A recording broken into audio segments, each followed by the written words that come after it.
Hello, guys. My name is Zach Wynn, and I'm going to interview my father, Paul Wynn, who is a retired teacher of 32 years. How you doing, Danny? Hi, All right. Tell us a little about your professional experiences. I taught science, taught for 32 years before I retired in 2002. I taught from 1970 to 2002. Why did you become a teacher? I became a teacher because I have a love for humanity and children in particular, and I thought I could be able to help as many people as I could by teaching school. Okay. What is your philosophy on teaching? My philosophy is that everyone can learn. Or if animals can learn, certainly people can learn. What was the most useful college course you have taken? The most useful college course I ever took was a reading class where we found out that there were different learning styles for different types of children. We have the visual learners, the auditory learners, and there are kinesthetic tactile learners. And we have to adjust our teaching to the different learning styles. Okay.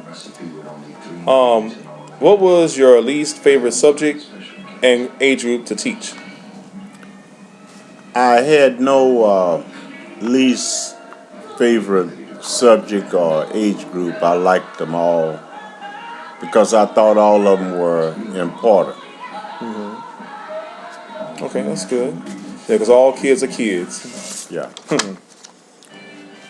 Okay, and how do you allow students to express their creativity in your classroom? Okay, I taught science, and I would try to vary the activities to suit the needs of the children.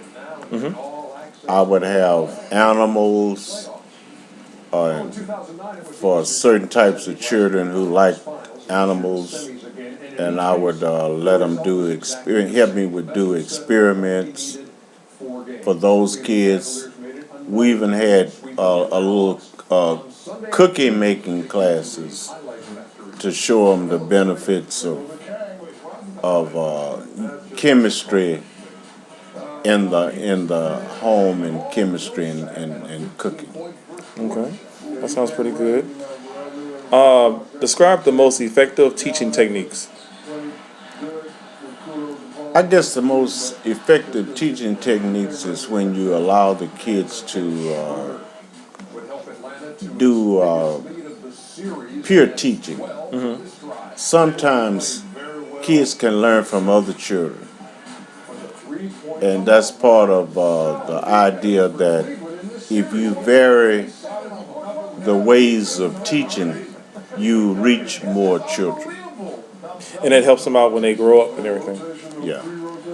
Okay, and how do you keep parents aware of their students, their sons or daughters' grades?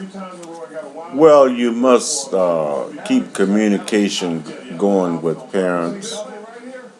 When the child does something good, you can call home, as well as when the child does something bad, you call home. But don't just call home when it's something bad. Call home when it's something good too. Yeah, that's a good one. Now, how do you accommodate for a gifted student in your class? Sometimes when a child is gifted, you can allow them to pure teach, or you can use the fact that he might finish a little early to allow him to do little jobs around the room, like clean the animal cages, look at a little TV program, or help a child who needs special help. Yeah, because there's a lot of kids that need a lot of help. Yeah, it depends on on his preference. Now, how do you manage students with different reading abilities? Well, what you do is you have to get a varied amount of activities. Sometimes, if a child is on a higher level, you can maybe do projects and things with out of a higher grade book. And sometimes, if a child has a low reading level, you find out where he is and let him use books maybe a grade or two below level to pull him up to level.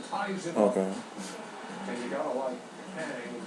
Now, the thing about a good classroom has to have rules and a good classroom management plan. So, how do you avoid misbehavior altogether?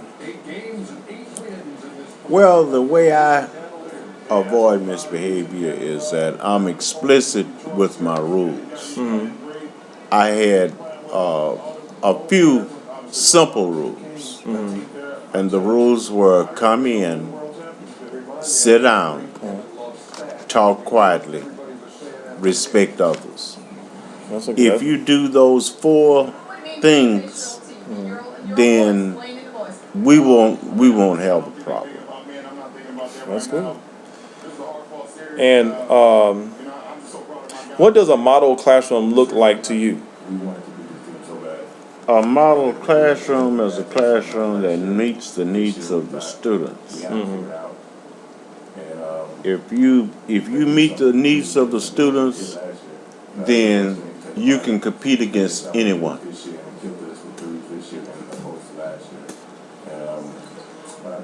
All right. Well, thank you, Mr. Wynn, for this wonderful, wonderful interview. I have learned a lot, and I hope that you learned a lot too out there. Thanks a lot, and have a great day. Okay, thank you.